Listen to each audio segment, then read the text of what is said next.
ચારુતર વિદ્યામંડળ CVM યુનિવર્સિટીના દ્વિતીય પદવીદાન સમારોહનું ભવ્ય આયોજન. ચારુતર વિદ્યામંડળ સીવીએમ યુનિવર્સિટીનો દ્વિતીય પદવીદાન સમારોહ 29મી જાન્યુઆરી 2025ના રોજ યોજાવા જઈ રહ્યો છે.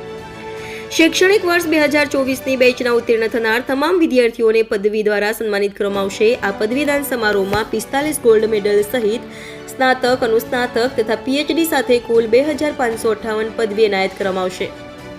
આ સમારોહમાં મુખ્ય મહેમાન તરીકે એલિકોન એન્જિનિયરિંગ કંપનીના ચેરમેન અને મેનેજિંગ ડિરેક્ટર શ્રી પ્રયાસવિનભાઈ પટેલ તથા ચારુતર વિદ્યામંડળના ચેરમેન અને ચારુતર વિદ્યામંડળ સીવીએમ યુનિવર્સિટીના પ્રેસિડેન્ટ એન્જિનિયર શ્રી ભીખુભાઈ પટેલ સાહેબની વિશેષ ઉપસ્થિતિ રહેશે. આ પદવીદાન સમારોહમાં તારીખ 29 જાન્યુઆરીના રોજ સાંજના 6 કલાકે શાસ્ત્રી મેદાન ખાતે યોજાશે. Reporter Alpaben Patel, India 24 news, Anand.